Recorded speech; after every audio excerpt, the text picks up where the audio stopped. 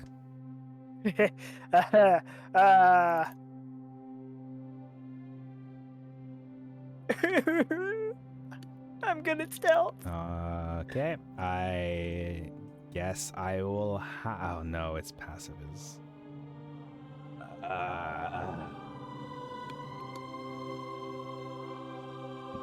up to him who he decides is a bigger threat right now. That is true. Maybe not necessarily a bigger threat, but higher priority. Yes, you did just deal a lot of damage to him. Keith doesn't look like he's particularly in a position to escape, and he looks at how the fire is spreading, and he kind of you see a brief glimpse of that Incredibles meme where he says, "I've got time," and he will focus his attention solely on the standing foe before him. He is going to take his battle axe. And he is going to start his multi-attack. I believe you are still reckless attacking, yes? I was not actually. Oh, you were not? Okay, then he will only attack once. Because of the flanking, I didn't need to recklessly attack. True, nice. Okay. So the first part of his multi-attack, oh my gosh, you're just dodging all his attacks. He's got a +7 to hit, but you have, other than that first hit, after that, you're able to tell, all right, so he's going to pull that back, and he's going to low blow, and now, yep, there we go with a swing. He's going to do the second part of his multi-attack. This one's a little bit better, a 24 to hit. Yeah, that one hits. This one will deal 16 damage to you. Reduced down to 8. Very nice. And this time, he sees that someone tried to strike him. After seeing that, hurl and having deflected it, this attack will be at disadvantage because I think it is a ranged attack, and there is someone within 5 feet of him, but he is going to take his larger hands. He's going to ignite a ball of flame within his palm, and he's going to hurl it at Ferguson with a 14 to hit. Well, unless the buckler gives him 4 AC, then no, that probably still hits. That is unfortunate. I would have let him get 2 AC from it. All right. See that damage. It hurts me to roll this damage live, as I figured out of all your summons, Ferguson would be one of the few ones to make it out alive. Oh my god! Dang it! I thought he had 10 health for a moment. He can if you want. Oh, the buckler is a +1 buckler of health. Wait, the commoners have 9 health? No. Why is it not 10? It's the armor class. The only character whose health I can see because he's a commoner, and you gave us all access to commoner tokens. Actually, I'm looking at commoners. Why is this guy so buff in particular? Let me look at the stats real quick. Yeah, you might have let him have more health. I don't remember. Yeah, I'm not seeing it listed with the other ones. Singing Flower, Green Rock.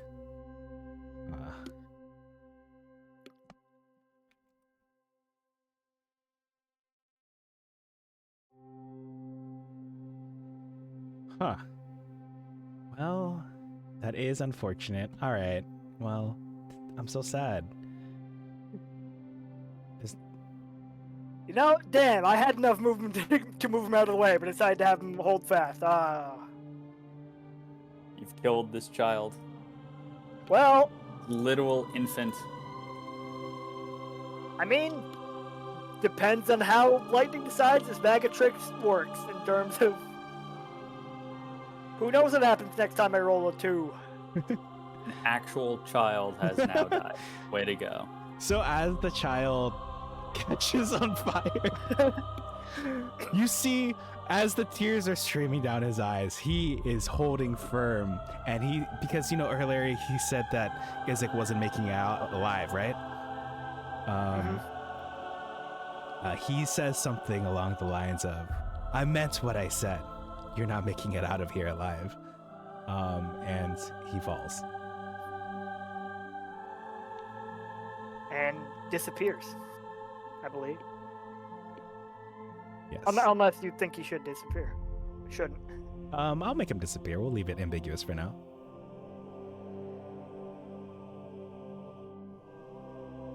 All right. That is his bonus action. If the target is a flammable object, okay, that doesn't apply. All right, we are at initiative 20. It's at this point that Izek will, with the remaining fire in his hand, he is going to make an action of his own, and it'll say fire. Fire cleanses criminals. And he is going to ignite his axe and spin it once. I'm gonna say, because Keith, you're on the ground, you probably don't have to do this. I need that works for me. the other two to give me a dexterity saving throw. All right, this is for carrying. 14. Okay.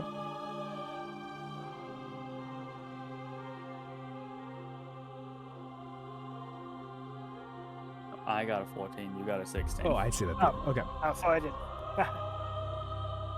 All right. That means you will both take half of this damage as you have successfully passed. This is fire damage in case... I don't think you have different reactions to fire, both of you. If it's pure fire damage, then Carrion doesn't take anything. Oh, well, shit. All right. Well, Carrion's absolutely fine then. And half of that would be 8. Alright. Okay. Next up are you two.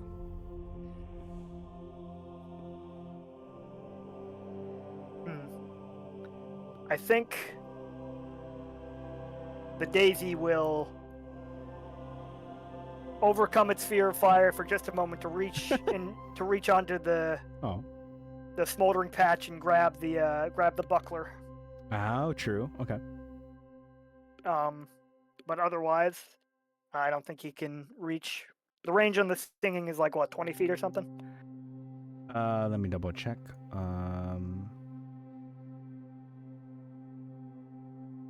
20 feet. I think.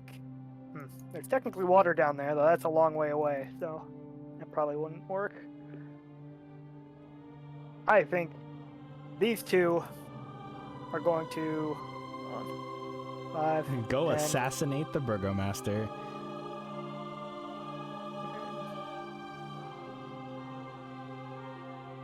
dash to get on this side of the building. And they'll probably end their turn there. Carrion, flanking with Julian, will attempt to peck Izek. Does a 17 hit? 17 hits. Alright. He will take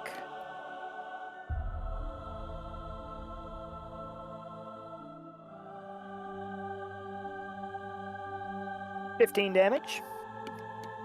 And has to make a DC 14 con save. DC 14 con save. Okay.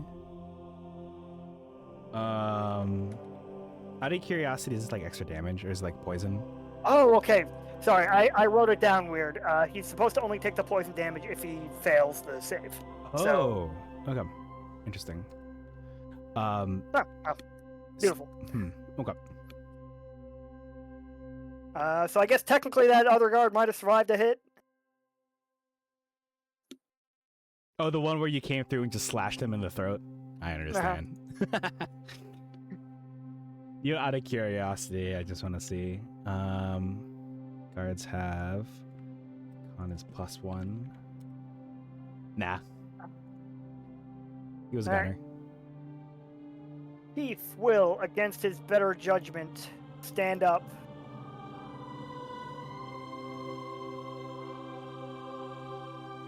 You hear Izek say to you, "Stay down." I'm too stupid for that.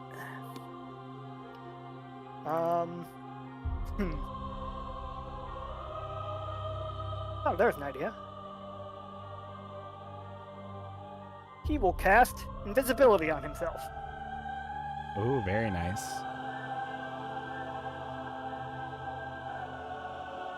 Okay, is that the one that's like an hour, a minute, an hour? I believe it's an hour, Okay. but it's not greater invisibility, so it Okay. goes away if I attack or cast a spell. Okay. Then he will move back here. Unfortunately, leaving right now isn't really a great option.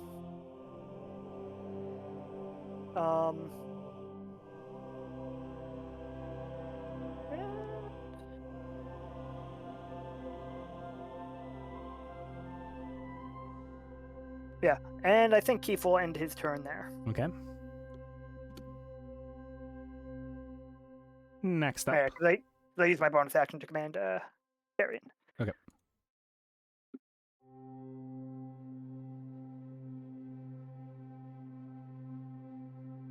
Alright, my turn? Yes.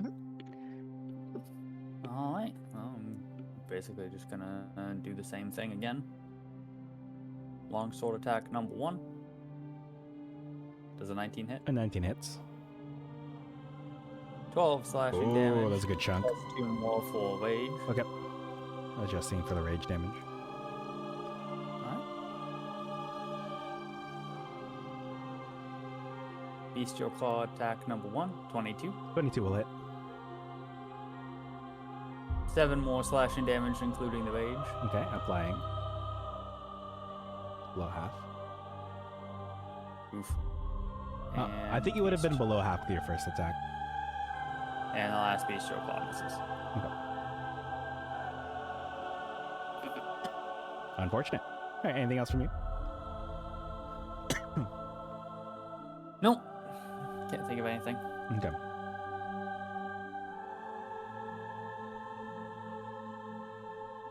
All right. And Zach is up next. He is going to like raise his head up, trying to sniff around. A little difficult, but he is going to continue his assault on the foe before him. He is going to make an attack with his battle axe at normal. Yeah, Yes, because you're still flanking, so you have no reason to reckless attack. exactly. 12 does not look good. Nope. He will do the second part of his multi-attack. An 11, even more unfortunate. He's not doing so hot. He will then attempt that low blow on you yet again. All this time with a 21. All right, so this one won't do much because it was like a quick jab with the handle of his weapon.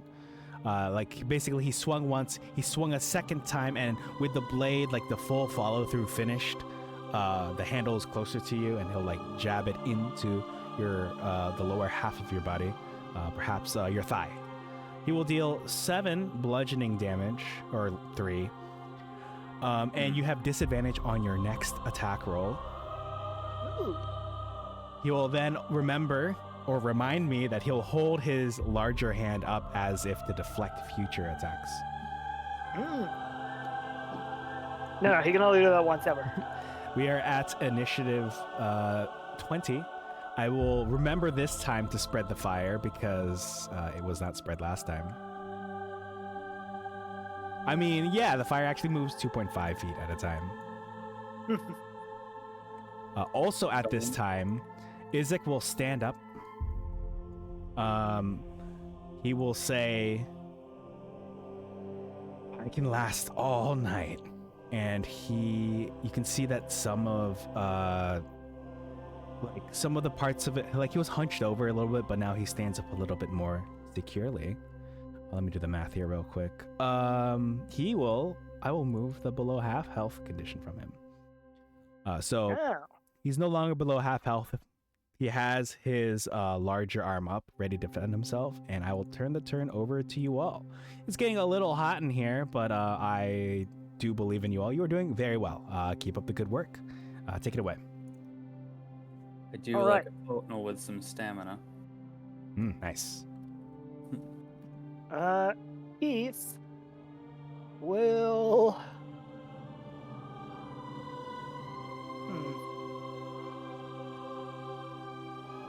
trying out some new nail polish, and man, this shit sucks. Ah. Is it I'm on, like the like- brand, the color? Like, what's the sitch? It's just the like most transparent bullshit ever. I'm on coat number like 5, and I can still see through it in places. Oh, I gotcha. Coverage is awful. All right.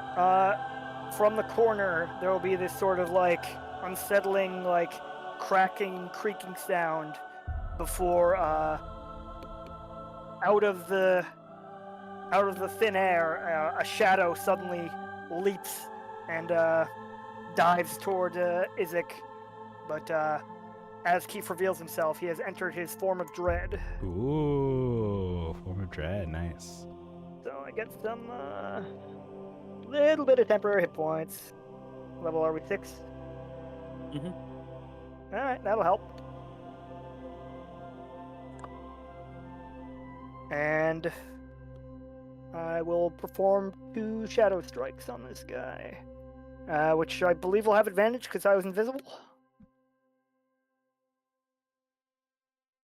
Does a 16 hit? Yes. Yeah, advantage. So the 16 will actually strike his open arm, like the arm that he was using to block against his closer sense. opponent, and so his arm flies wide. But go ahead and get that second shadow strike. in. 13. That is very unfortunate because He has 14 AC. he has 14 AC. All right, cool. And that'll be it for me. I don't think Carrion can attack because I used my bonus action to form of dread. Very nice. You're in fighting shape. Oh, these guys will start, these 2 down here, not Yes. that they're very powerful, but they will start attacking this wall to create an opening. Very nice. Okay. I'll let them work on that. Yeah, like, I didn't even give the flower like a physical attack stab block, but Mhm. you know, it's got like an 8 or whatever. Oh, it's okay. You see, while you weren't looking, Sin took the bones from the guard that you all killed, sharpened them into blades, and is using them to cut through the wall. Yeah, sounds good. I like it. That happened fast. I'm nothing if not efficient. No, right.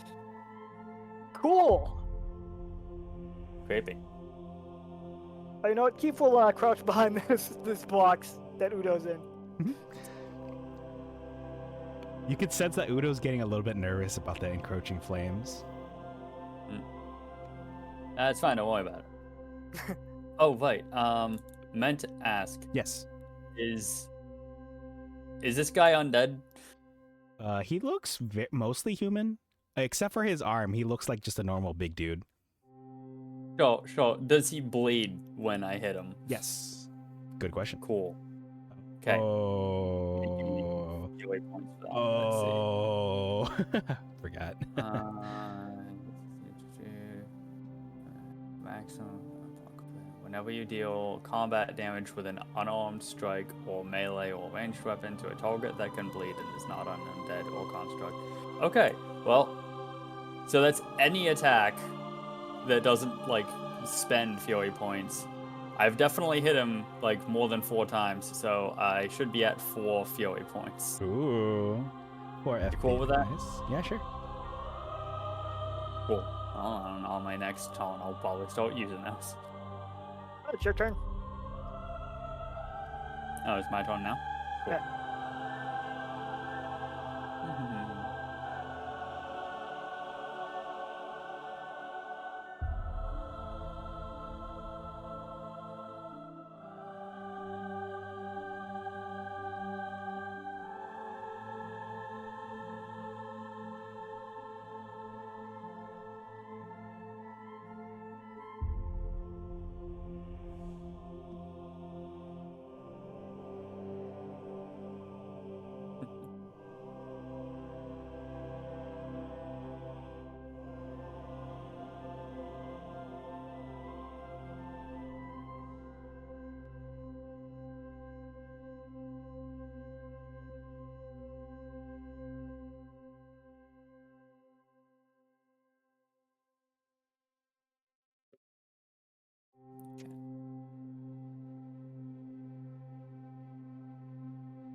All right. Well, this is going to be potentially very entertaining. As a result of the fact that I've saved up a bunch of fury points. So I'm going to start with the one-handed longsword slash. 19, does that hit? 19 will hit. Okay, so I'm going to use 1 fury point and roll my calculated strike damage for 1 fucking damage. God damn it. Oh, that sucks. So that's 6 slashing damage, also the fucking minimum. God damn. Okay, so that's 6 slashing damage, plus 2 for rage, plus 1 for calculated strike, so that's 9 whole damage Okay. right there. It does basically mitigate the healing that he had performed. Yeah. So then with my bonus action, I'm going to slash at him with the claw, and that one also hits, yes? Yes, that's correct. Cool. I'm gonna bone another fury point and use calculated strike again. Ah, much better. 5 damage, plus 9 Yeah, slashing, it's worth plus 2 rage. Okay. 16. Okay. Still up? He is still up. Yes, he's below half, but he's taking some meaty. You are dealing considerable damage. Okay. And lastly, another bestial claw, 25. Is successful. Boning a third fury point for another calculated strike. Mm-hmm. Another 4 calculated strike damage, Lord. plus 9 slashing, plus 2 rage. All right. And with that, I can go ahead and put this indicator on him. He is now below a quarter. It's time for me to swap the music out, at least for us. Julian, suddenly remembering half of his mechanics, just like, oh right, I think I should stop holding back now. Nice. Hey, he's entered his second phase. Yeah.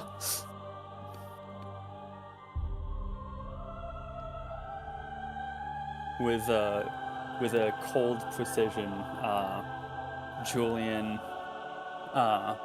brings down his sword right after, essentially right after Isaac's arm gets knocked away, slicing down across his chest, and then before Isaac can react, immediately jams his fingertips into the new wound, and then rakes them back out again.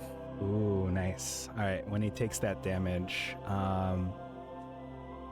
he'll say, "That feels good."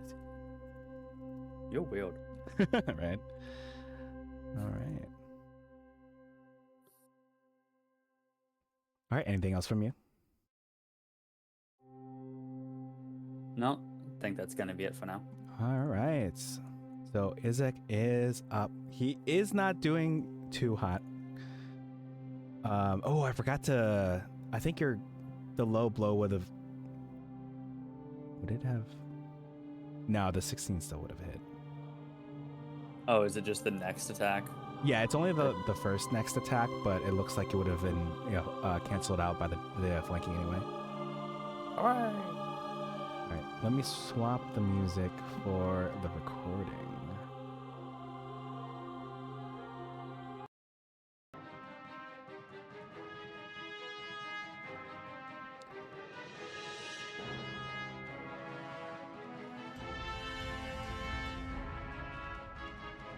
Okay, he is going to begin his multi-attack against you again. His battle axe he will ignite for the purposes of his attack.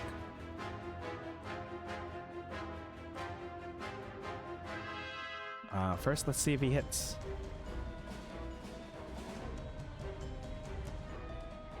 No. Okay, for this one, he is going to deal 14 slashing damage. And I is guess this it's just 7. the battle axe? So this is with a battle axe, but it will also deal this much fire damage. I'm okay with that. Yeah. He is going to do the second part of his multi-attack as he brings the axe back again, this time a little bit lower, so as to perhaps find purchase with your body. Yeah. That is quite unfortunate. Like he failed once, right? He thought that the clap back would work again, but guess it didn't work. Yeah, what's up? Julian just catches the battle axe, like, just with the very tips of his claws on the second swing. Nice.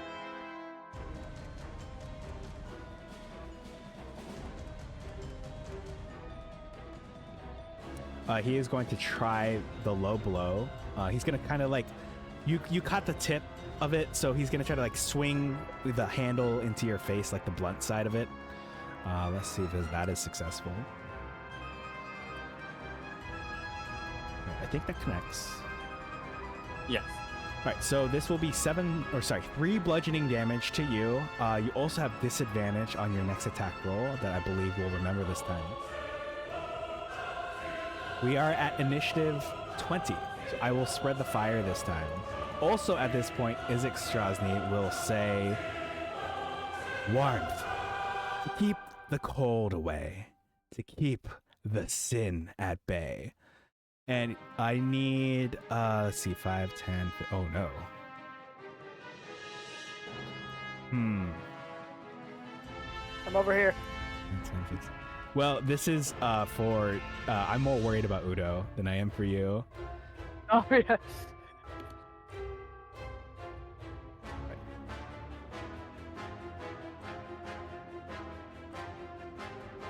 I need, He is behind full cover. oh, wait, how does full cover affect dexterity saving throws? Is it only like attacks?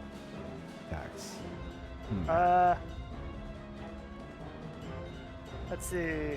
Let me finish this while, A target with total cover can't be targeted directly by an attack or spell, although some spells can reach such a target by including it in an area of effect. The target has total cover if it is completely concealed by an obstacle. So, I guess it's up to you whether it would still hit him when he's inside a crate. okay, let me check some other things. It's like a fire explosion. Wow.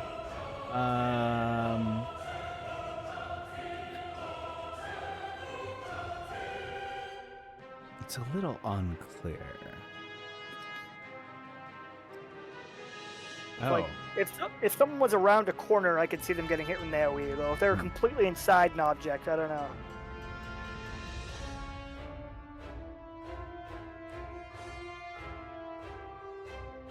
We should have put him in one of the other buildings. I probably should have had him doing things. I don't know. Well, I don't know. He's hiding. Well, for now, at least for the dexterity saving throws, I will. I'm gonna shoot. 5, 10. 5, 10. 20. 20 feet, you say? Yeah, it is 20. I'll paste you all the stat block afterwards. I was doing research. I think it will hit him, but he is a named NPC, so he'll probably be fine. Okay. All right. Can you all make me some dexterity saving throws? If you succeed, you will only take half of the damage. Just double check. Okay. Half cover, you have +2 bonus to AC and dex saves. 3/4 cover, you have +5 to AC and dex saves. Okay. Total cover doesn't specify anything, implying that you're not supposed to be hit by them at all. But I would say, in that case, they would at the very least probably get the +5 from the... Yes, that makes sense. Can you send me a screenshot of what you're looking at? That makes sense to make it 5, but I kind of want to add it, make it more like to the natural progression afterwards. And I guess it's worth asking. I said Keith crouched behind the box. Would you call that half cover, 3/4 cover, or what? Crouch behind the box. I think it would be. I kind of want to call it full. Yeah, I want to call it. I mean, full. I'm fine with that. Now, let's see what I roll anyway. 2-5. 11. Okay, so the bonus matters. So, do I need... I'm doing this too, right? Yes, you are. Okay. I'm gonna real quick, I'm gonna bone 1 inspiration to give myself advantage on this. Okay. Dexterity and... Hey, good call. Nice. And more importantly, I'm gonna use up my last fury point for unearthly reflexes, the third of my fury point abilities. After you have rolled a dex saving throw, but before the GM has determined the result, you can use your reaction and take half damage on a failed save and no damage on a successful one. Holy shit! Fuck yeah. Oh my gosh. All right. I assume it's all fire damage, so Carrion's probably fine. Yes, it is all fire damage, so you don't have to roll. Actually, can I have you roll for Udo? It will Which one, be. bud? Oh, I'll have Bralef do it. Alright. What am I adding to it? I think he's a commoner, so it's probably nothing. Let's see. Wait, what is this? Oh, is it 1? Hold on, let me see. Might be commoner. It's probably nothing, but Oh I yeah, meant for the cover. I am going to say at least this time it will be 8. It might be 5 in the future, but I'm gonna say 8 because 2, 5, 8. Hey. Nice. But I mean, if it's half damage, he's gonna die anyway. Yeah, that's what I'm worried about actually. It depends how these rolls go. I'm hoping enough of, we'll just say hopefully enough of the stuff here cushions the blow. So Isaac Strahd is going to activate a move called Blazing Fury, and his arm, like, just an insane amount of fire will erupt from his arm, 20 feet radius centered on his position. Carrion's absolutely fine. Perhaps could be cooking marshmallows or something. But as far as damage goes, wait, Keith has a plus. Okay, so you're fine. You're gonna take half, like equal to this. It sounds Yep. like, and Correct. it sounds like, I guess you and Udo are the only ones taking damage over here. I guess so. All right. Can I ask for a description of how our local vampire is kind of like completely escaping unscathed, as point blank in front of you, perhaps he lets out all this fire, just letting it like spew in jets that are flying around. Wow. Dealing. Well, it would have dealt so it's gonna deal 13. Keith. It's gonna deal 6 to Udo, meaning while knocked unconscious by the blow, Udo is not out yet.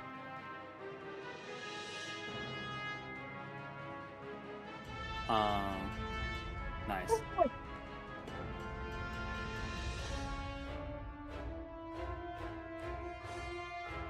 You can, so for Julian, essentially just like right as the fire like starts coming out, essentially he just straight up like blocks it with his sword, effectively just cutting the wave of fire. Oh my gosh. Cool. That's so good. Nice. That's epic. Oh, I want art of that, that's for sure. And he emerges unharmed, standing in direct defiance to Isaac's entire philosophy on purity of flame. Oh, interesting, right? Because he said fire cleanses criminals. Fire keeps the sin at bay. And here you are, completely unscathed, unharmed, unsinged. He is at a loss for words. I take the turn over to you both. You want to take this first? Go. I don't want to steal your kill unless you fuck up all the attacks. That's fair. Alright, well, I'm going to start with a longsword slash then. I'm still flanking with Keith, so Okay. 20. A 20 will And that was hit. your first. So it's an equal roll because of the disadvantage. Oh, right. Because you had the disadvantage from But now the it's low blow. now it's done. Yep. So it's alright. still 20 is successful.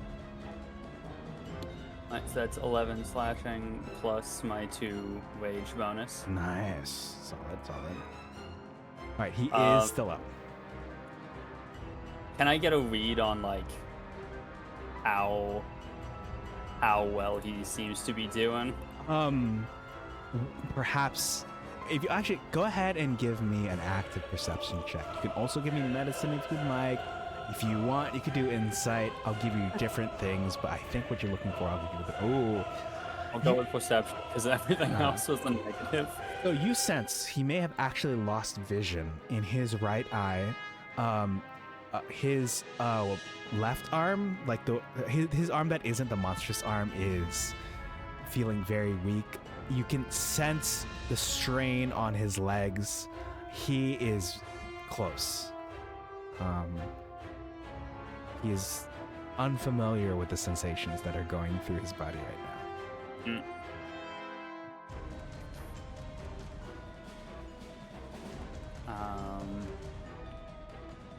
Okay.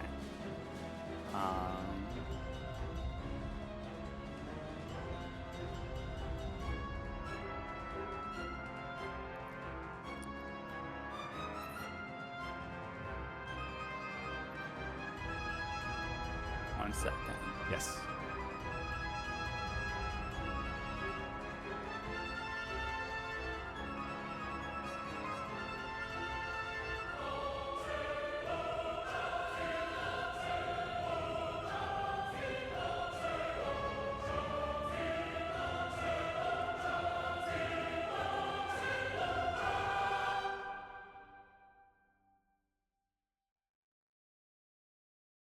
If I may ask a purely meta question Yeah. with no precedent for me actually having any reason to get this information other than I'm curious and I don't necessarily want to waste something that could potentially be cool if there was basically no chance of this happening. Yes.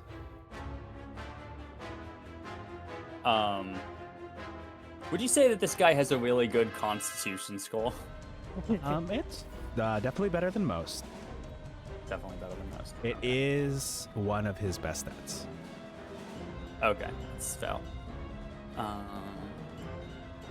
I'll give that to you alongside the 16 for perception. Like, he seems like a hardy individual. He would do well at, eating food contests. I don't know.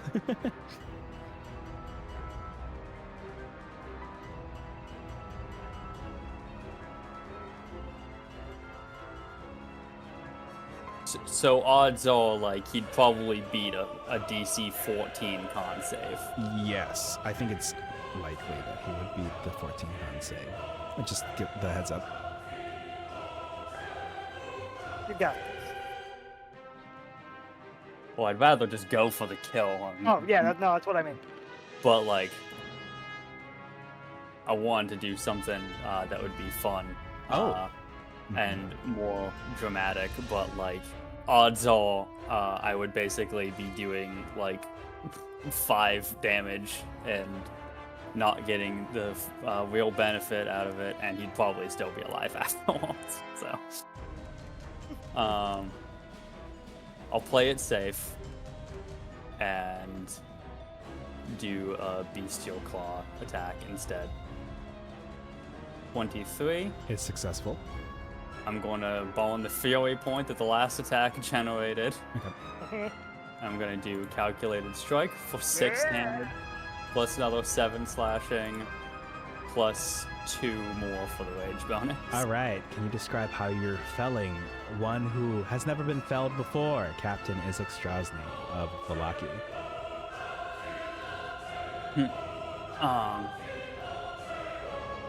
All right. So the last sword slash went. So the last sword attack was just a very quick swipe of the sword directly horizontal, clean across Isaac's chest. And then with his spare hand, Julian jams his hand directly into the new cut. And then grips inside of Isaac with his claws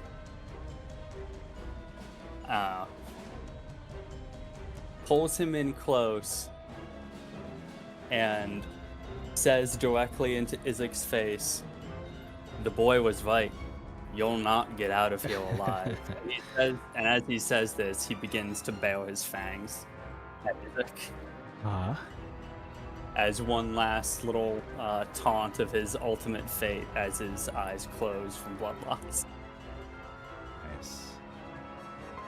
Would you say Izek is unconscious? Yes. Cool. I would like to bite into his neck. All right. Take it away. As Izek's eyes close from the blood loss, maybe filled with anger or confusion or fear, who knows? Doesn't matter now. Julian bites into the side of his neck and begins to drink his fill of the rapidly cooling blood within the man's veins.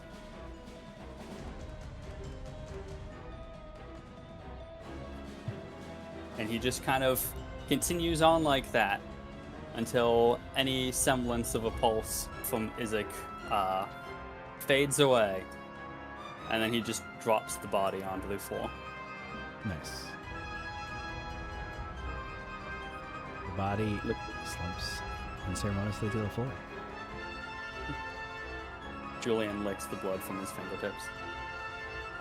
Fantastic. Alright. I'm sure you'd like to savor the moment. We got to get out of here. At which point, if it is dramatically pertinent for these two to make it through the wall. That would be nice, but before we do, could I ask you if you were interested in making a medicine check for Udo, who's in the process of Oh yeah, I making forgot. that It's saving probably bonus? Yep. I have a hero's kit, if that helps. Oh, I think I do too, actually. Okay. Well, if you would like. Apparently I don't, but I'll let you handle that then. Great. How does the hero's kit work again? You use one use of it, of which it has 10, and it stabilizes the creature without the need for a medicine check. Cool. Now, that does require an action. Okay, well. Just like, I guess. Well, okay. Why Let don't me we just try get my medicine Udo check. out of here and Okay. do a medicine check? He's fine. Okay. In that case, as you are stabilizing Udo, at the same moment that Izek's body is slumped to the ground, the other two have broken through, revealing your escape routes, as the fires have already engulfed half of the stage. And I actually did forget that the fire that he used with his blazing fury should have technically ignited any flammable objects in the area that aren't being worn or carried. But we'll just say fires are coming fast. But with your exit there, I will go ahead and remove you all from the initiative. Feel free to make your escape with Udo in tow. Anything else you'd like to do with perhaps Izek's body or what's left of it, as the fire engulfs the gate of the guard bodies. Feel free to see your way out. As they form an opening into the side of the wall, Sin says, "Fire can't cleanse this sin." Nice. Incredible. Um, I'm gonna pick up his battle axe. Okay. I'll pick up Udo. Wait, do I have good strength? I have average strength. I guess what? Never mind. I can find it. As you pick up his battle axe, you see that as his arm slumps back to the ground, out from let me check his art real quick. Out from his coat will fall out a small doll that looks exactly like Keith. You? I'll take that. And I guess Carrion, being a raven, will try and, before the fire spreads, he will try and quickly look over his body to see if he has anything else on him. Ooh, okay. Hmm.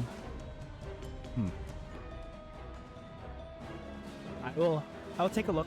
We'll just say that Karen can have brought that stuff with you. But you all can make your way out, and I will go ahead and play you all some victory music.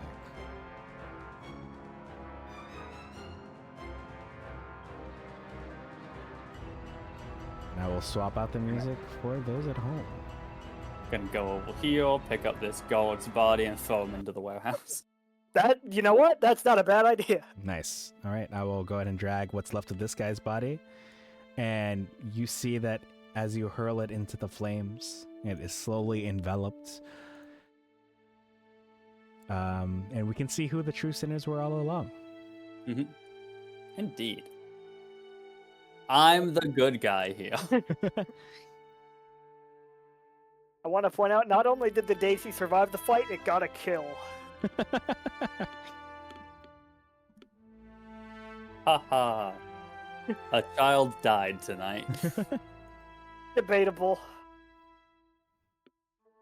No. All right, let me resume. The some sacrifice music was not in here. vain. Yes, it was.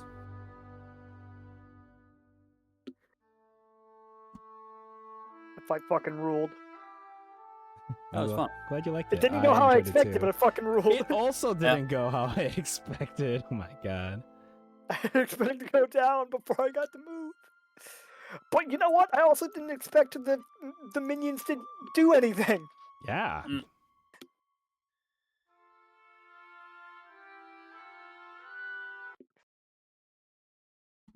Yeah, glad we had those minions. If nothing else, they prevented that one dude from getting out. And I guess the fucking crazy days he got a kill on one dude.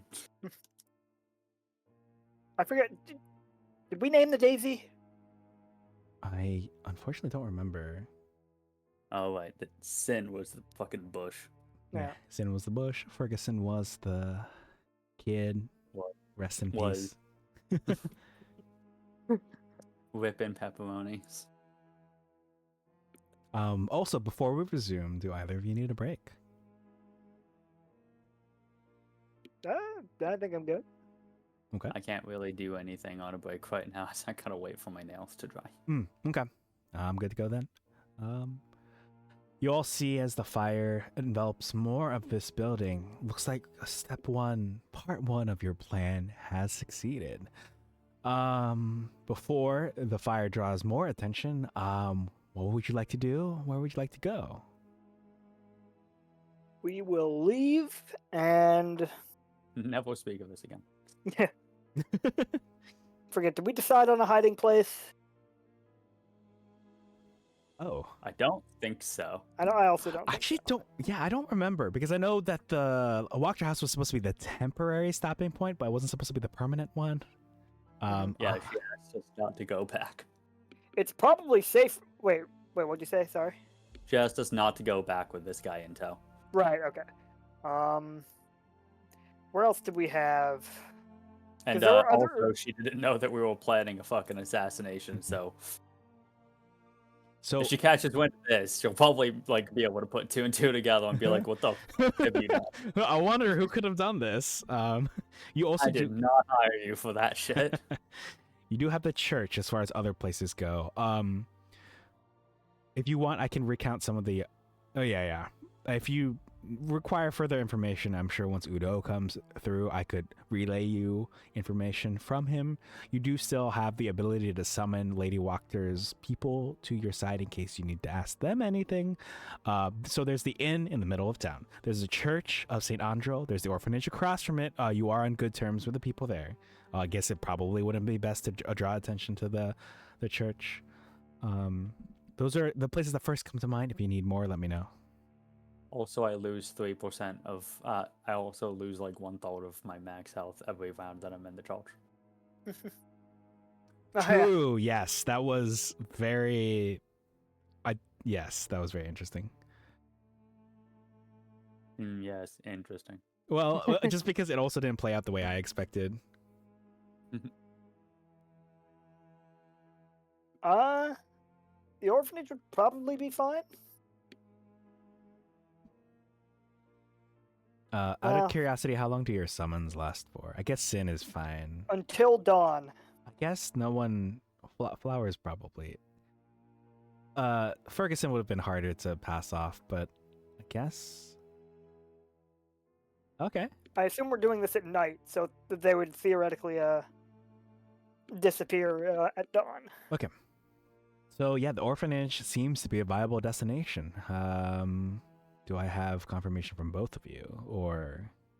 Yeah, might as well. When you put it that way, no. Is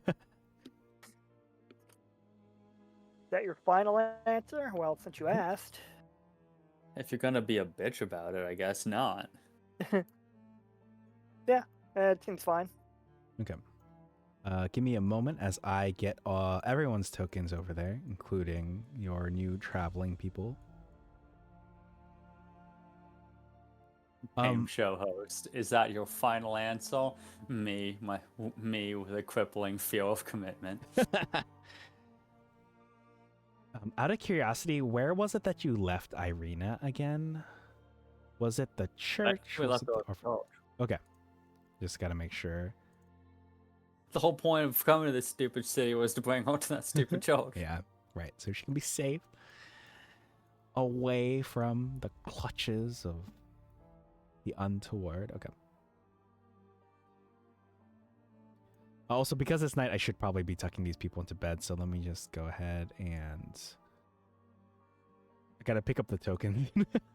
Like, you shouldn't be here. You shouldn't be here. You know what? It's faster for me if I just put them all on the GM layer. Almost ready. Fog of War.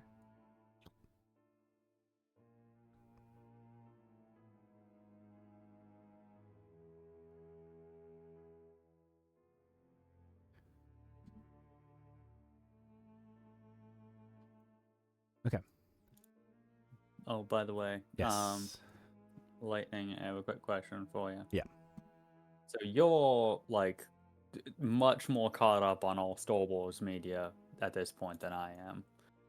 In fact, I am both impressed by and envious of. Mhm. What's your stance on B1 battle droids? Oh, I'm unfamiliar with B1 Battle Droids, actually. I'm gonna look this up.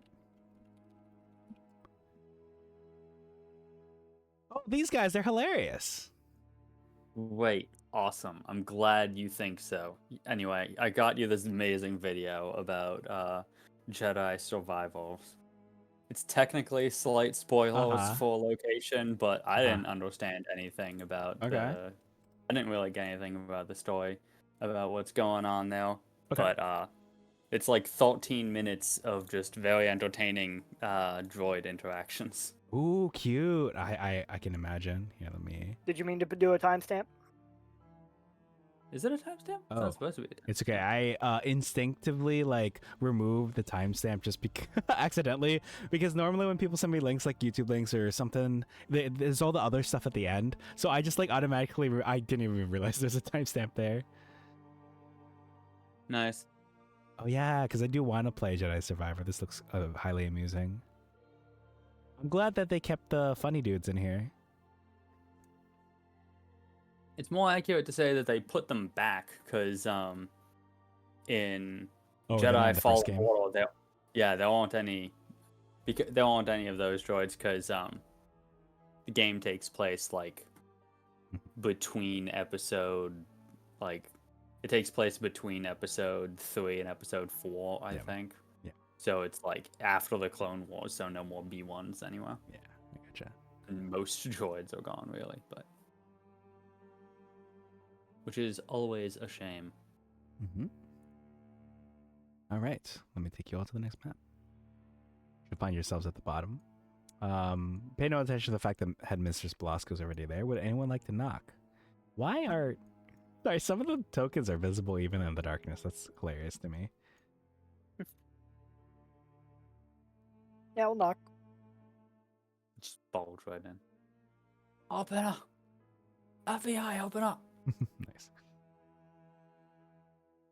All right, you'll see that headmistress Blasco comes to the door, and she'll see Keith, and she'll say, "Oh, hello, welcome." Oh, and she sees. Well, actually, the tree probably. So the awakened shrub probably wouldn't catch her eye, and I'm sure the flower probably wouldn't be around. But Yeah, they can probably just stay outside. They'll be fine. Yeah. But she'll see that you have a new person with you who is unconscious but stable, and she'll say, "Hello, did you need something?"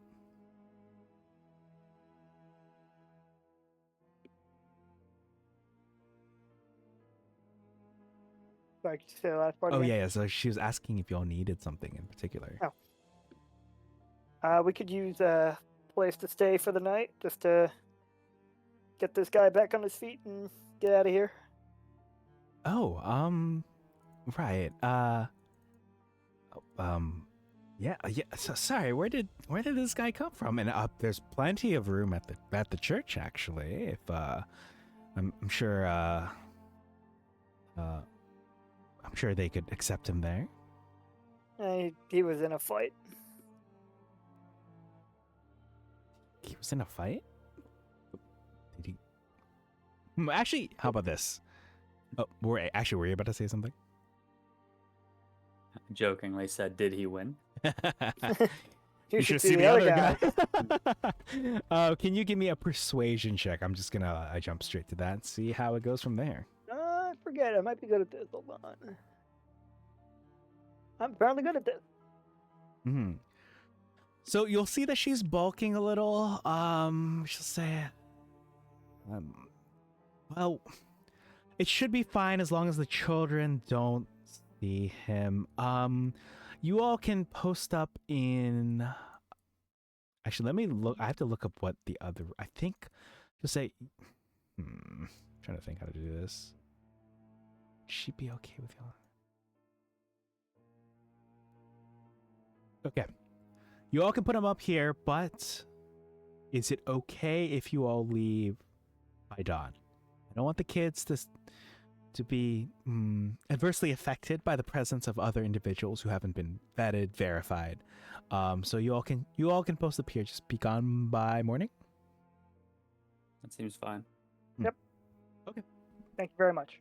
Yes. Well, come in. She'll direct that at least towards the three of you. Suddenly, the shrub that she doesn't remember planting. It's too late. It's already upon her. Okay, I need to And- check something about one of the rooms, so I'm going to work on this real quick. But you all are free to come in. Okay.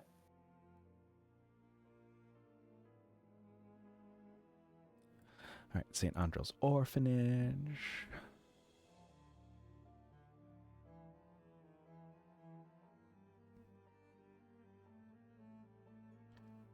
All right, this is room number 4. Oh, you'll say you all can just hang out if you would like. And actually, I don't think you have to be gone by morning because no one is using that room. Let me reveal the room to you all. So she'll say you can hole up in here. Just don't let the children see him. Help yourselves to that room. Sweet. And she says to let her know if you need anything. This one over here. Yes, that room right over there. All right. Well, let's get going. Goddamn. Yeah, I tried out a new nail polish and threw some glittery nail polish on top because I only generally like to wear glittery stuff. Man, it is like very underwhelming. Damn. But I didn't pay for this shit. Yeah. Because how many layers did you end up having to put on? God, like 6. Damn.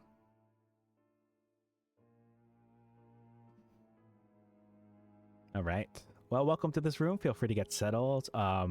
You all are, if anything you'd like to talk about or say before I imagine you want to get a long rest in. Yes, please.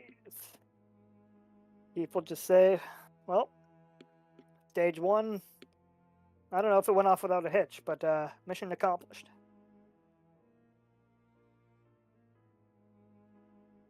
That too. Nice. The important things happened. The true target died, and there were no survivors to speak as witnesses to what exactly happened. Exactly. It's very clearly not natural causes. It's big and dramatic and will definitely get attention, which is exactly what we want. Mm-hmm. But it cannot be immediately tied to us. However, it can probably still be tied to our unconscious friend here. Mm-hmm.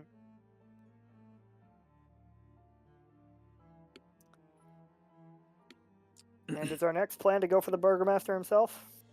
I think our next plan should actually be to get Udo out of this town. Yeah. If he is the presumed culprit, then having him with us puts an immediate and obvious target on our back at any point that he could be noticed or recognized. However, if he got found, if we were to part ways with him, then it might ease the minds of the public or the Burgomaster, which I don't think is what we actually want here. It's best, in my opinion, if this is big and dramatic. It draws the eye. Mm-hmm. Last thing that we want here would be a peaceful transition to power to one of the Burgomaster's close allies or family. That makes sense.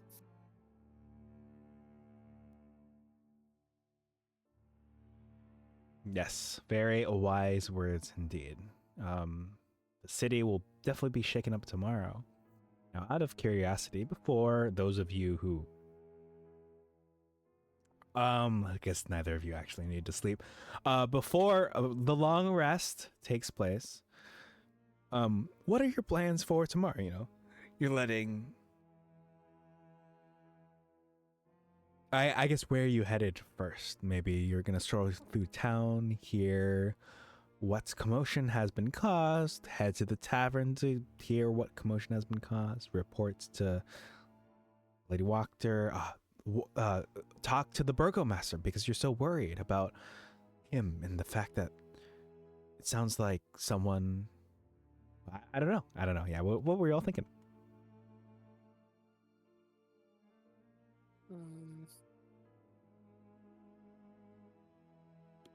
Again, I believe that our first priority should be to Yeah, get take Udo. Udo out of the town. Mhm. Okay. Perhaps speaking to the Burgomaster after that. Okay. Yeah. Though, if we're going to do that, we should probably have something to report to him about Lady Wachter. True. Okay. Out of curiosity, when you say out of town, do you mean like as far out as the village of Barovia, the windmill, Castle Ravenloft, or the Vishtani camp right outside the outskirts of town?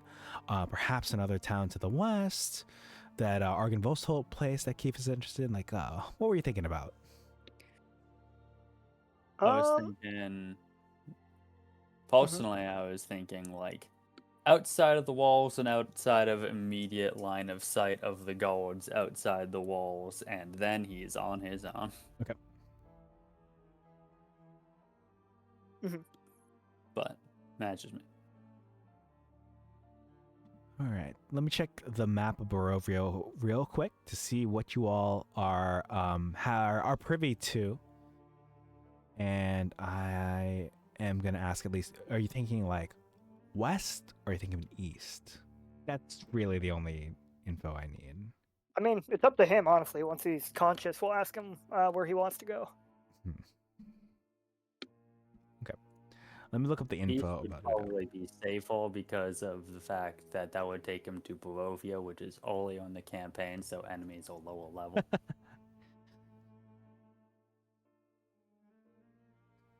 Alternatively, we could send him to the west, where we're more likely to encounter him later in the story. Yeah. That's funny. All right, adventures, Curse of Strahd. The entire adventure. Udo.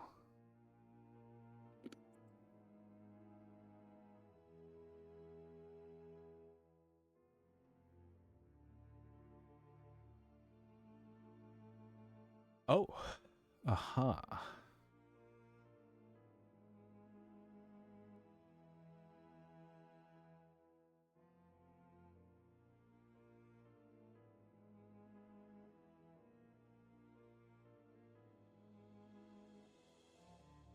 Okay. I guess I'll approach this specific conversation. You can ask him in the morning, but for now, you can go ahead and take your long rest. Sweet.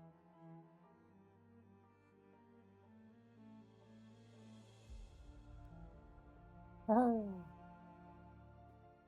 I closed my character sheet on accident. Whoops. Long rest. Woo.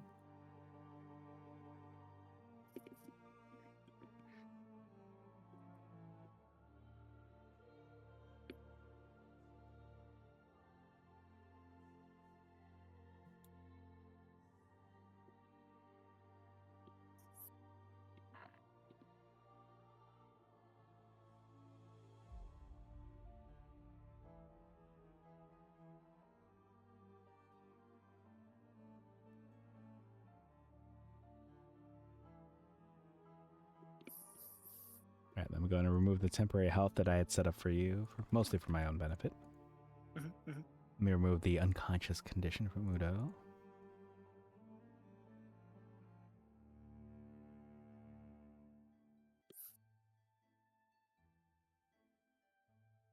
All right, morning has broken. It is early enough that it is reasonable for you all to be up, but not for the kids to be up yet. So they're all still in their rooms upstairs. As far as the other people go, there are the other workers here. One seated at this table. I'll put Headmistress Belasco here as well. You all are free to head out at your leisure within the next specified period of time. But if you would like to talk to Udo before you exit the room about where he would like to go, you can do so. Mm-hmm. I'll put him on the cuck chair for now. All right, Udo. What do you want to do? What do you, I'm gonna go home. Well, that's stupid. Why can't I go home? Because the guard are still going to be looking for you.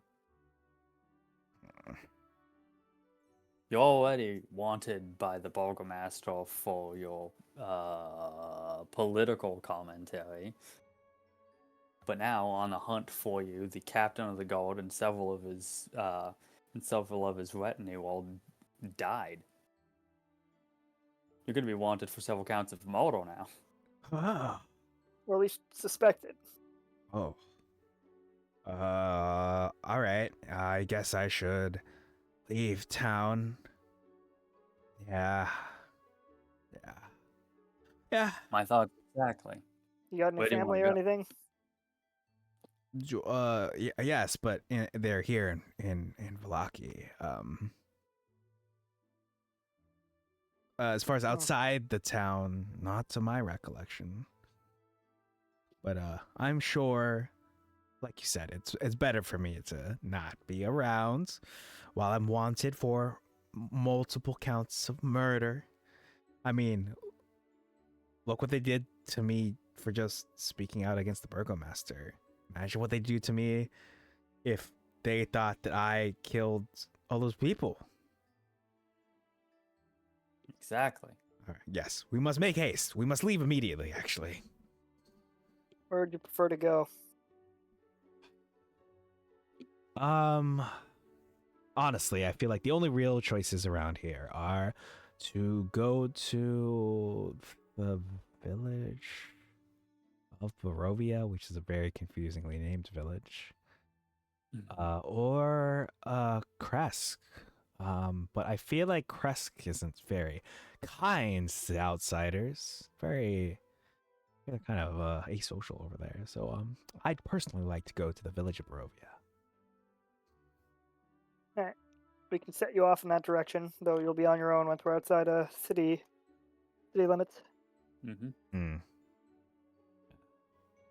Ah, yes, a horse or something would be nice, but perhaps the walk will do me good after sitting for so long.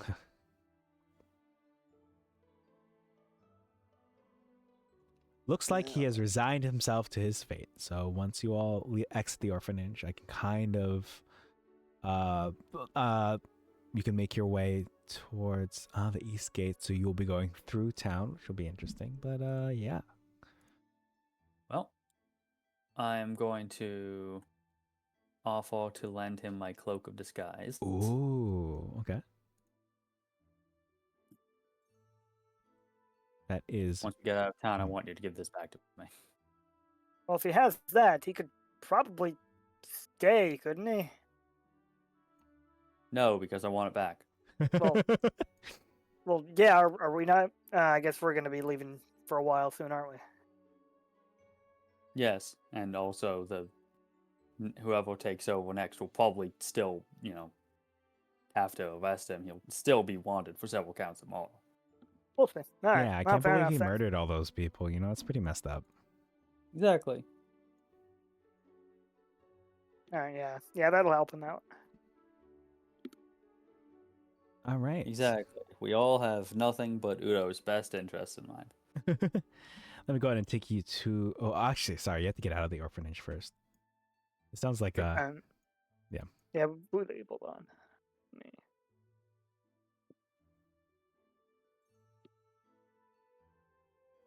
All right, I'll delete these guys. All right. Now, on your way out, because I see you did move your tokens out over there. Seated at the table. All right. Are you disguising him now or Not yet. not yet? Because, Okay. the headmistress would be like, "Why the hell does he look different?" Okay. So as you pass here, mistress stops you. You say, hello, friends. Good morning. I see you're on your way out, but before you go, we received the most interesting news. And she plops down what looks to be some sort of like, it's like a newspaper, but it's more kind of like a series of. Think of it like an old school ancient newspaper, and you can see on the front there is what appears to be an artist's depiction of a building completely engulfed in flames. And you can see some of the words that stick out to you at first involve like captain of the guard is Strahd, a retinue of 5 guards, building, like one building ransacked, the other one completely torched, criminal Udo Lukovic at large, prime suspect. There's a lot of concerning things on this paper that you can see on the table. And she looks at you and she kind of is like a little concerned, let's say. But yeah, I'll defer to you both. It says Udo is at large, you said? Yes.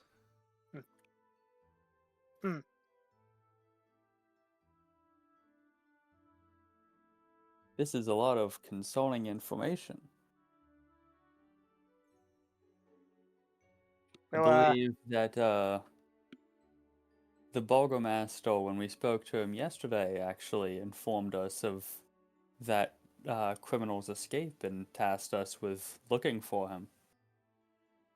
It's a bit off-putting to think that he is capable of such an act.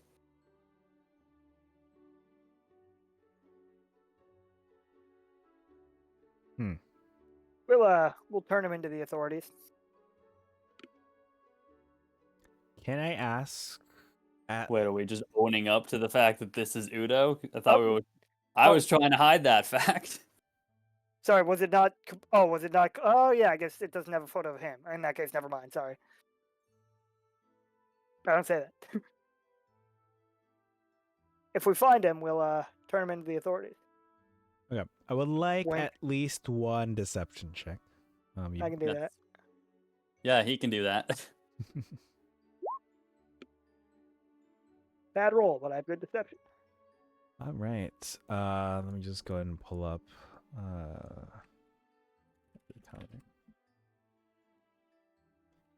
What is it like? Insights, wisdom. All right. Time to roll this live. Oh, as.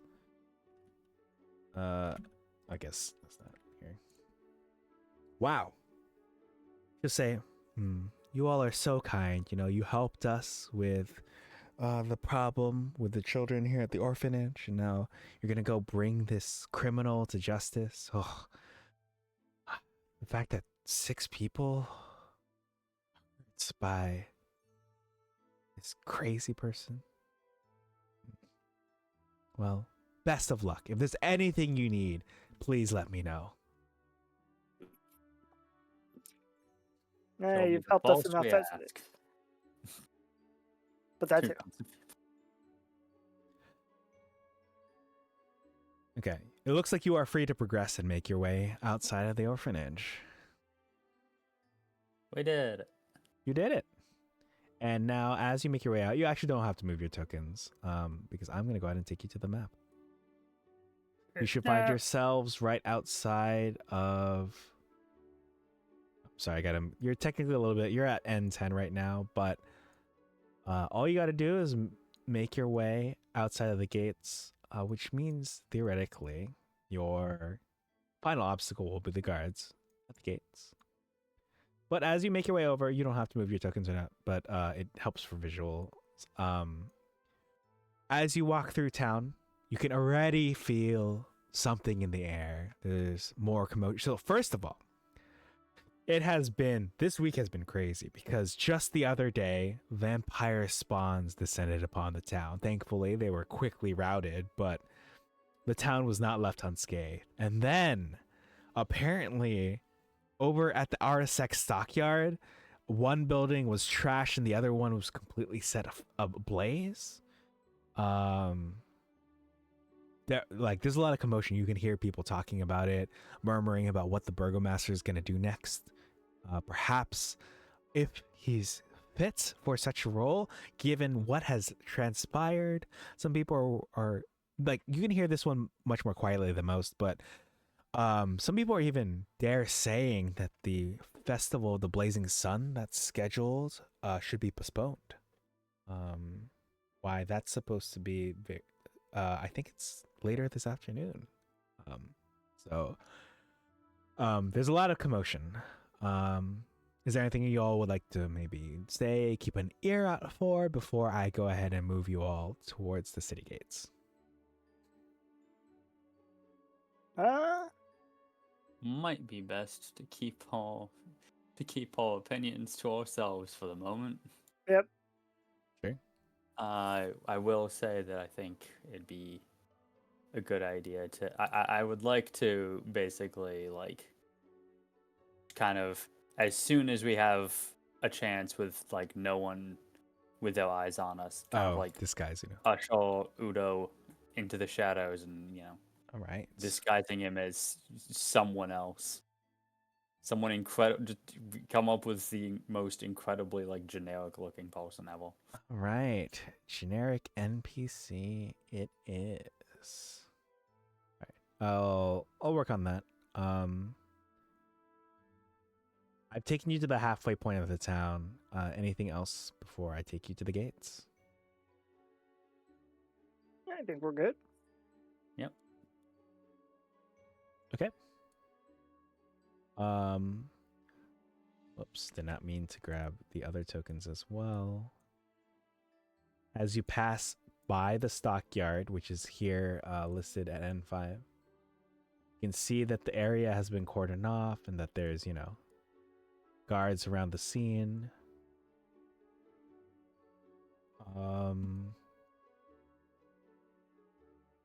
And then before long, you make it to the gate. And actually, now that I think about it, like leaving the town, shouldn't be too much of a difficulty. So you are able to easily make it outside the gates. And once you are outside the vision range of the guards, Udo is willing to hand you back the cloak of disguise self. Why? Yippee! Oops, that's the wrong screen. Well, he'll say to you all, "Oh, it's a shame I wanted criminal, but at least I'm free and alive. So I thank you both for freeing me, and I hope I can come back someday." We'll check in on you the next time we're in Barovia. Maybe the heat will have died down by then. Yes, hopefully. Well, see you all around. And Udo will turn and slowly trudge away, making his way back to the village of Barovia. Quite Safe interesting. travel. Thank you. And he's gone. We ditched the dead weight. All right. Dead weight gone. Where to next? I don't know. I didn't think we'd get this far. Time to kill the Burgomaster. I guess so. Which will theoretically be easier? I don't know. Question mark? I don't know. Well, Now that we both have our disguises, should we be disguised when we go to see him? ooh, perhaps. I was about to make a joke. You already killed his son. I mean, And his son killed himself. Can't prove that. Allegedly. Reasonable doubt. There's no joy that could convict us. Much like Ferguson. Oh my god. Oh my gosh, you've Oh, killed you're definitely guilty of that one. you've killed how many sons? So like this happened with my other parties too. So did you kill the son of that church guy in the first village? Yeah. Yes. We Okay. fed him the wine that kills vampires. So you killed him. Oh. You killed Ferguson. You theoretically allegedly killed the burgomaster's son. Damn. Nice work. At best, we assisted in suicide for the Burgomaster's son. Yeah. I mean, And you know what? Technically, the other guy is the one who drank the wine. We didn't force him to, so that was also suicide. I don't think that one. he was already dead anyway. These are indirect kills at best. Manslaughter at worst. No. Manslaughter requires that you are intentionally doing something that you know is dangerous, but without intent to kill someone, and it happens on accident. I offered a dude some wine. Unbeknownst to me, it was like 90% You know what?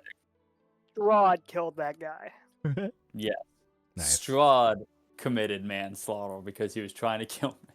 Second degree murder, actually. We'll add that to his list of charges when we cut his head off. Exactly. Right. Brilliant.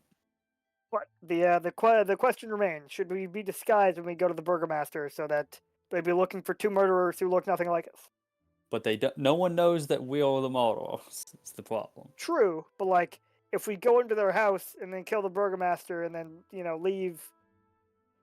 Oh, okay. You're saying we should just go to the Burgomaster's house and murder him, just straight up right now. Okay, gotcha. What was your plan for killing him? I didn't have one, actually. I kind of peaked with the Izek assassination plot. Yeah, that was real good. I was kind of waiting for something to come to me for the Burgomaster. Not gonna lie, the fact that people are currently questioning the Burgomaster's like efficacy as a leader and questioning whether or not the festival should be postponed and it's happening today. I don't know. Maybe we should let him maybe we should let him tie his own noose at the festival. Like just throw the festival and have it just be like really tone deaf, you know? Mm. Skewer Suppose. his own power, skewer his own like public opinion, and then maybe like skewer him on like a stake. Okay. We let him throw his like tone deaf festival, and then during the festival, while disguised, we run up and kill him in front of everyone. Maybe, but that could potentially like run the risk of just making him like look like a mortal or something to people. Mm-hmm. I don't know. I kind of want to just get rid of him and not give him like the opportunity to like get out of it. Oh, yeah. If you want to be less dramatic about it, I guess we could just go to his house and kill him.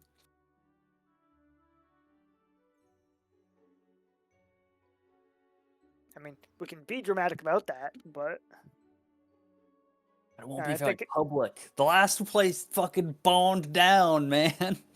we can set fire to his mansion. Eh. What do you mean, eh? It's repetitive. You- Okay. Not to sway you all one way or the other, but you set fire to one building has been set on fire because of you all.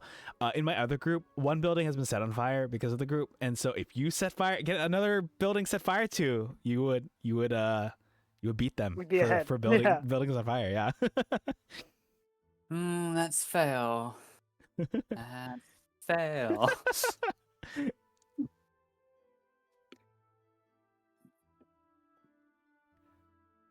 I mean, we could kill him and then, parade his body about the town or something. Nice. It's fucked up, but nice. If we kill him and then like present his body at the festival in some way. Ooh, now you're And cooking. presenting this year's speech, the Burgomaster, and the curtain raises, and it's just his head on a pike. Oh, that's metal as fuck.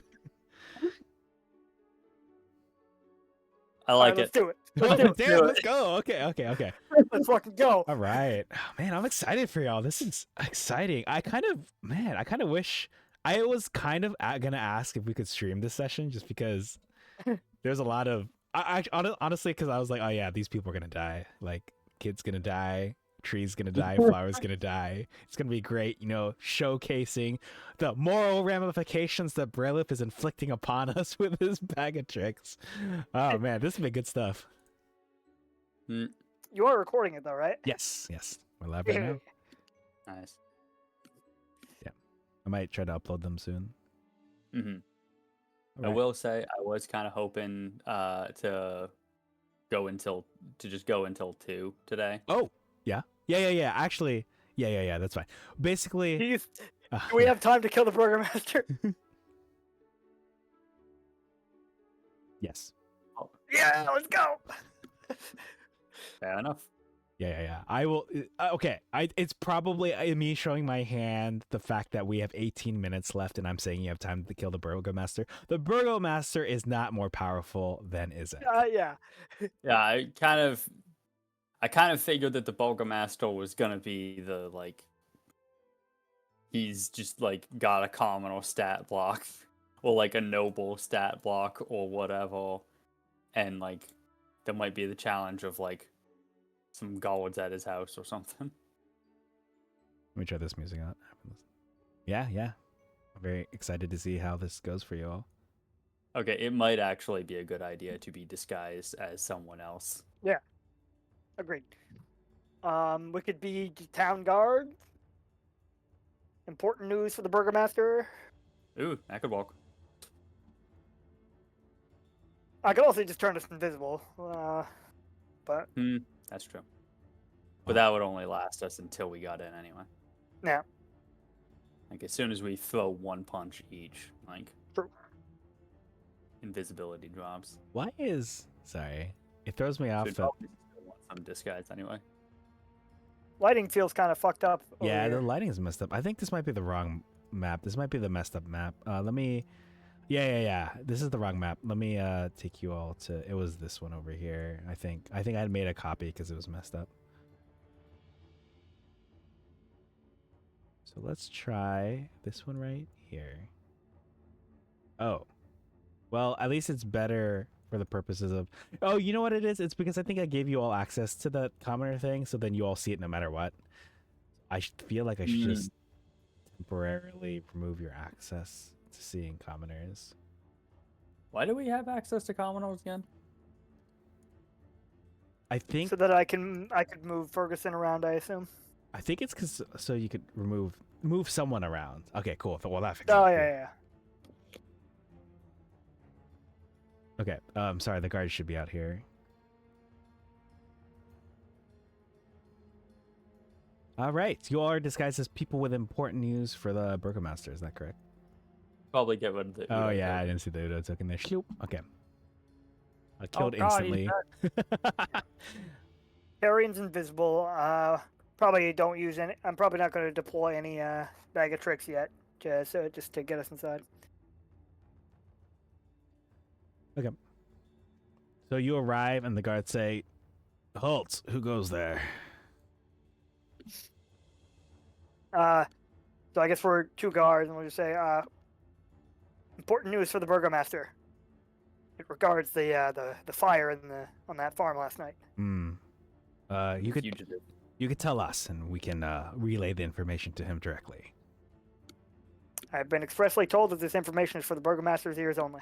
Ooh, confidence. Can you roll me a deception check? Wowee. He'll say, "My apologies. Please go in right away." He'll go ahead and do a secret knock at the door. At which point the maid from before will go ahead and open the door, allowing you all entry. He'll like exchange some words with the woman about take them to see the Burgomaster right away. Special orders. She will say to go up the stairs. You know, she's like, "Oh, welcome. Go up the stairs, make your way to the top. First hallway on your right, first door on your left."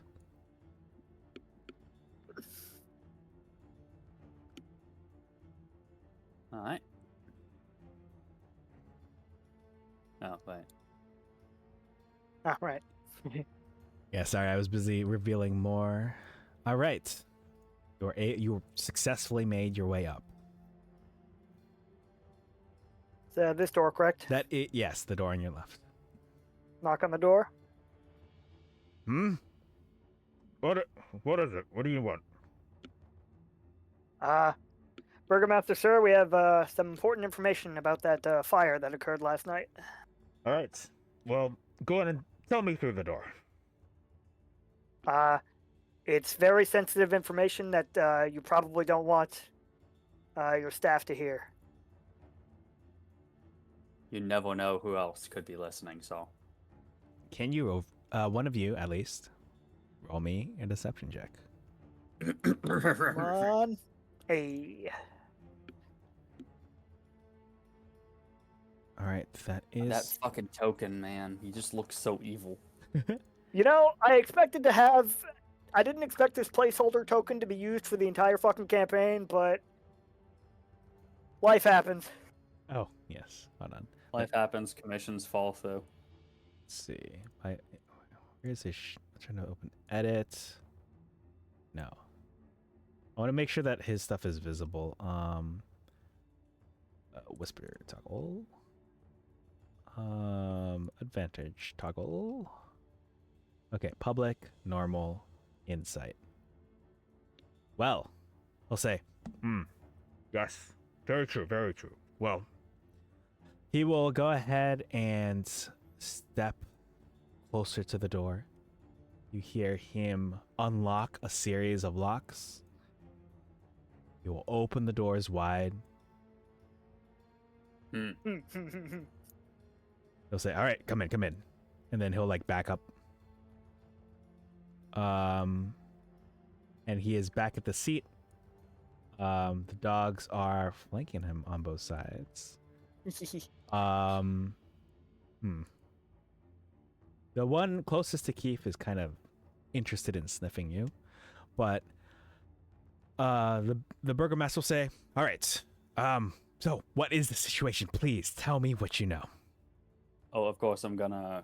I close the door Okay. as I step in. Yes, he kind of Obviously, nods like good job for closing it is basically the expression on his face. So we're just gonna do this. Keep nod. All right.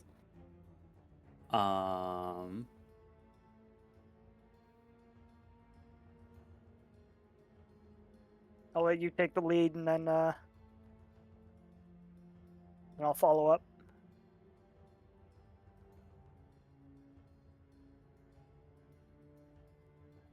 Brad, what do you think the odds are that this guy has equal to or less than 18 health? Uh, They probably gave him more than commoner health, but I don't know. They could have just given him like shit stats, or they could have made him like slightly formidable just in case. I'm not sure. Why? What are you trying to do? Drain him? No. I'm trying to do something that I haven't done yet. That would be a potentially very cool reveal of an ability. But as a point of order, would you like me to try and paralyze him first? sure. We'll look at the burgomaster and cast hold person. All right, it's a wisdom save, correct? Yeah. All right, normal public wisdom save. Let's see how it does against your DC 16. Oh. So you look at him, and he's frozen in place. He can't move. He can't even call out his dogs to attack, but the top one is beginning to growl aggressively at Keith and looks poised to attack, actually. Meaning the one on the bottom is growling aggressively. In kind. You as well. So you're both being growled at. Okay. Now's your opportunity. And how does paralysis interact with strength saves again? I think he automatically fails them. Let me double check conditions. Automatically fails strength saving and dexterity saving throws. Attack rolls against the creature have advantage. Any attack that hits the creature is a critical hit if the attacker is within 5 feet of the creature. And can't move or speak, otherwise I would have had him sick the dogs on you. Naturally. Okay. So he automatically fails strength saves then. That's good. Well, let's hope that I roll well enough to do something fun here. Do it. Do But it. if not, whatever. All right, automatically fail. Ooh. Okay. Am I applying 8 damage to him? Okay. Let me. So without really speaking any words to imply a spell, a black shadow seems to form on Julian's back, and from it, four large tendrils made of pure darkness erupt and then immediately launch at the burgomaster, wrapping him up and squeezing for 8 force damage. All right. I think I might have to call quickly the initiative tracker just to get the order in for the dogs. That's fair. I will also put this indicator on the burgomaster. For those of you at home who aren't familiar with this icon on him, it means that he literally has 1 health left. I am so annoyed. I am so upset. I'm sorry. Does something cool happen if it kills him? No, No, it it would just just been would cool. have been like metal as hell to just one shot him with it. I was really hoping to. It's 3d6. I just needed one. I just needed one to fucking roll one higher. Yeah, you can see that the Burgomaster is in incredible pain, on the verge of passing out completely. As far as the mastiffs go, it's supposed to be 11 and 19. So they, seeing that this has emerged from you and has struck their master straight on, the mastiff below you is going to start attacking you. It's going to move into position and like here next to you. Mhm. And is going to begin. Let's open up this character sheet. I didn't think this was going to happen. As in, like, I didn't think the dogs were going to come into play. Let me make sure that it is visible to everyone. Whisper toggle, advantage toggle, public normal. It is going to try to bite you. It completely misses.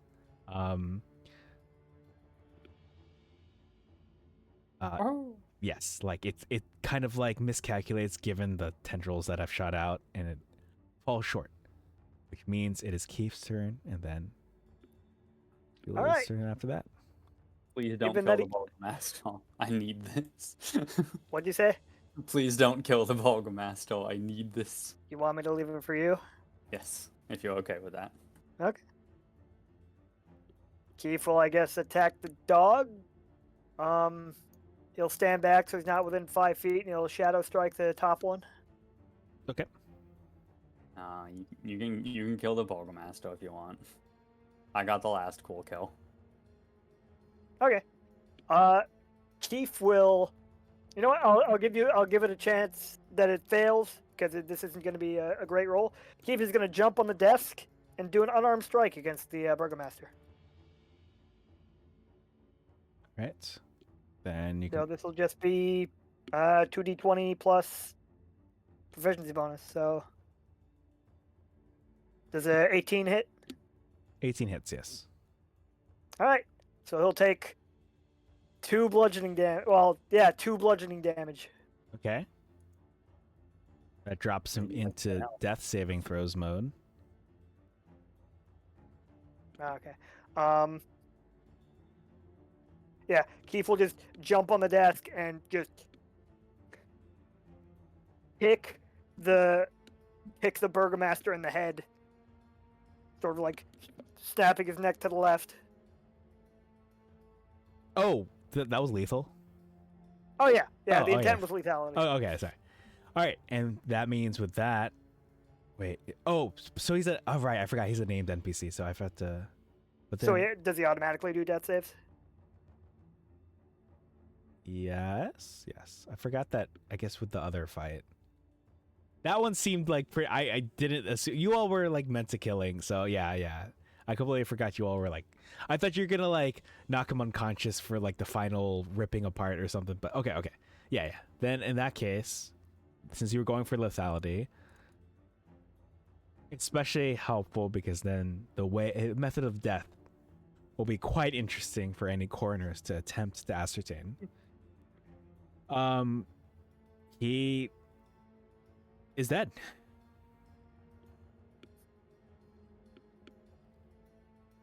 Woohoo! I don't get up close and personal often, Keith says, dusting his hands off. But that one was a little more personal. Mm-hmm. Nice. All right, the dogs. And he'll pass his turn on to Julian because oh, you know what? Carrion. I didn't use my bonus action. Carrion will spawn from his shoulder and Okay. attack this dog. All right, go ahead and roll to hit. Hold on. Which will be at advantage because he's invisible. Wow, Misses. that does miss. Yes. Unfortunate. These dogs are tougher than the Burgomaster. And I'll end my turn. Okay. Next up. Oh, I guess I'll release the coiling grasp on the Burgomaster's lifeless body. And do a two-handed slash at the dog that's next to me. What's up? All right, that connects. 10 slashing damage to the dog. All right, the dog falls to the ground. Will no longer be bothering you. Move up here. Mhm. Do the same thing to the other dog. So, wait, what tile is the dog supposed to be on? I will put the tile or the dog on. I'll put him on this one because he hasn't gotten close enough to attack yet. What's up? Well, Oh, fuck that one up. Dog's gonna get a turn. yeah, it looks like that dog's about to get a turn unless you got anything else up your sleeve. Why is my AC at 14 now? I'm not sure actually. Is it supposed to be at 14? If so, why was my AC AC at higher in the 7? last fight? Unarmored defense. Dex plus con plus 10. Oh, okay. That's it. Nice. On that note, I think Yeah, okay. So it is supposed to be 17 because of, yeah, my Dex, Con, and plus 10 plus my, whatever the fuck it is, Cloak of Protection. Ah, yes. Interesting. It seems to re-fucking set every time we long rest or something. That's annoying. Because it like automatically calculates that shit. Oh, yeah, I see what's going on there. Okay. I'll have to look into the settings and try to adjust that. Yeah. I might actually be able to. Well, that is the end of my turn. Okay. So the dog, actually, part of the reason why perhaps you had missed was because it jumped back in fear as you tried to attack, seeing what has happened to its other fellow dog. And as such, it will kind of choose not to attack you or Keith, which makes for a very interesting turn as we get back to the next round. Keith, you're up. What would you like to do? Oh, let me take this invisibility thing off you. Unless that's your disguise self icon indicator.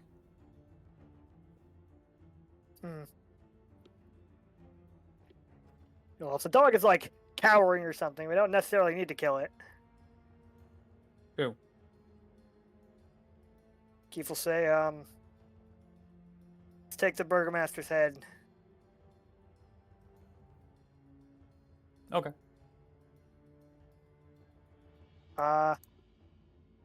Also, he'll be like, oh, before I forget, he'll throw the rake on his back down to the ground and let the mimic eat something for once. Oh, nice, nice. Oh, wait, what are you having the mimic eat? What's the... The dog first, and then you can also take care of the Burgomaster's body once we get the head. Oh, I see. All right. Well, in that case, as the dog is no longer a hostile entity and your remaining enemies are gone, I will go ahead and close initiative. And declare you all victorious as the evil has been defeated. The captain is dead. The Burgomaster is dead. Feel free to grab that head for the very exciting plans that you've got coming up. Oh. All right, so a couple of questions. Does the Burgomaster have anything interesting on him? Oh. Shoot, I have to double check your reading. And what's in the room actually. Because I think there might be something, but let me get back to you on that. What are your other questions? Do we want to leave this room? Do we want his death to remain unknown for now? Yeah, Mainly probably. asking. Okay. In that case, I will allow the mimic to eat as much of the corpses as he wants once we have the head, and then, assuming there is a small enough amount left, Keith will then use prestidigitation to clean up the room. Nice. Ah, okay. Wow. Obviously, like the Burgomaster and one of his dogs will be missing, but it won't immediately look like he's been horribly murdered. Let's see. I feel like I'm worried about how much the mimic would be able to eat of like That's a human fair. body and the dog. Like I'll let him eat a good amount, but I don't know if there's gonna be enough for you to prestidigitation the rest. Yeah, that makes sense. Fair enough. Well then, I mean, it's not a huge deal if his death is discovered, but it will make the reveal at the festival less dramatic. Mhm. We could also like take the corpses and I could make us invisible. True. I take the dog, you take the burgomaster. Yeah. And then I could just prestidigitation the blood away. Okay. That works. Right, because it's anything that's on your person too turns invisible. Mhm. Okay. Where would you all like to take the bodies to? Like, presume, before I allow you to leave, because you'll be invisible. It's probably gonna Oh be yeah. pretty easy for you to leave. But where are you headed, and where will you dispose of the bodies? Well, we have an hour. So the nature of the gate of the town gate, would we be able to go while invisible, or is it something that needs to be opened by guards? So it unfortunately it would have to be opened by guys. They were pretty strict. I didn't let you do the whole inventory thing like we did the first time, where you had to like go around and customs basically. So it would be difficult. Gotcha. Well, there were a few abandoned locations, right? Like when we were planning for where we're going to ambush Ezek. Weren't there a couple other places we could potentially just store the bodies there? So they weren't abandoned locations. The list Oh, of okay. places were places that they would look for first when they were looking for Right. or hunting Udo. That's right. Which is the Blue Water Inn, the Church of St. Andro, the Vishtani camp outside of town, the Arisek stockyard. Mhm. Well, we could check the. Was the farm occupied and they just weren't there, or? Oh, like the map that you were on before? Yeah. Yeah, so the stockyard, yeah, it's usually used. It was just like, like night, I guess. Okay. Well, then that could be an issue. I guess we would just try and find some abandoned area and bury them, or at least store them somewhere where they Okay. won't be found, at least until the festival. Yes. There is, I think, the poorer area, like think like the quote unquote slums. I think that is on the east side of town. I'll have to double check the districts of town, but that probably would be more likely for y'all to find a place where you could at least temporarily or maybe even perhaps more permanently store the bodies. Okay, so you have somewhat of a heading. You have noticed the economic disparities between portions of the town, the noble district at the north, the less financially off district to the east. So that's probably where you'll head off. You're invisible. You've got the hour. The bodies are on your person, so you're able to leave pretty effectively. Like maybe there might be a maid or two in the kitchen, but they wouldn't think too much of, oh, I get the door flew open again or something like that. So I would just like stealth checks from you both. Do we have advantage because we're invisible? Sure, at least for now. Well, 16. didn't help. The 12 isn't great. Let me double check the common or passive perception. Probably lower than 12. I think it might be exactly 12, but let me peek here real quick if this will load for me. Oh, this one is 10. I know someone I was looking at earlier was 12. Barovian commoner. Let me check this out real quick. 10. All right. At least for now, you are in the clear. All right. So in that case, with the successful assassination of both the captain of the guard, his Extrasny, and also the burgomaster himself, and I guess one of his mastiffs, you all are able to not like disappear into the night because it's the middle of the day, but you are double successful, and you're going to be even more successful theoretically when the Festival of the Blazing Sun goes off as planned, quote unquote. and you have a very exciting reveal coming up. And I think, yeah, we can deal with that next time. Congratulations. Yay! Sick. All right. Oh, Yes. question. Yeah. During the long rest, did I discover anything interesting about Isaac's battle axe? Ooh, yes, good point. Let me take a look at it. And did he have anything else on him? Ooh, yes, and does he have anything else on him? Yeah, I will. I think I probably will say yes. The battle axe is interesting because I do like the idea of kind of like when we were doing the adventure, the one shots that were strung together. I like the idea of weapons that are iconic to their user. So yeah, the battle axe will have a little bit extra to it. I forgot to double check. I got to check in the book about more interesting things on his person. As for the Burgomaster, I know he has for sure on his body a signet ring. He had 3 keys, 2 of which I'm just gonna tell you right now. One was for the door, and the other one was for the manacles. I think, yeah, in the room that Udo was in. The last key you can tell is for something else that's on his property. There might be some other things like in the Baron's desk. Would you have looked in the desk or just on his person? I did intend to look if there are any documents or anything in here that were useful. Okay. In his desk. Can I infer that Mhm. one of the keys would be to the Keith plushie room? So as written, no, but as for the purposes of this, sure, yes. One of the keys can be for the Keith plushie room. Gotcha.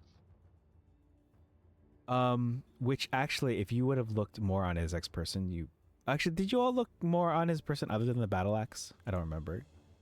Carrion scanned him for anything interesting as we were leaving. So he also has a key for the Keith plushie room on Isaac's body. I'll have to double check and review on my own time if he has more. Yeah, his battle axe special. What was the other question you had asked? I'm so sorry about. I think all about Isaac. I don't remember. I think it was just the battle axe, and did he have anything else on him? Okay. Yeah, I'll have to get back to you on that. Yeah, it doesn't have to be right now. Yeah. Take your time. We got 2 weeks. But Keith was gonna look through the desk, the library, or both before you all get out of here. I will say if you do both, especially the library, it would be a little bit more time consuming, which might theoretically cut into your chances of leaving. But I was just thinking this room. I didn't. I hadn't considered the library. oh yeah. Oh no, sorry. This is the library. It's like the bookshelves that are all around. Gotcha. Yeah, I wouldn't spend too much time here. Just a couple minutes to see if there's any specific documents that I could take. But I'm not going to go through every book or anything. Okay. Let's see. So in the desk, you see that there's 3 jars stuffed with blank sheets of parchment, jars of ink, and writing quills. There are thick books of tax records. They kind of look like they date back to at least 1, 2, 3 generations beforehand for sure. There might be some other things, but I'll review that again. Yeah. Any other questions? I think we're good. I think we're good. All right. So, yep. Let me just play some different music and...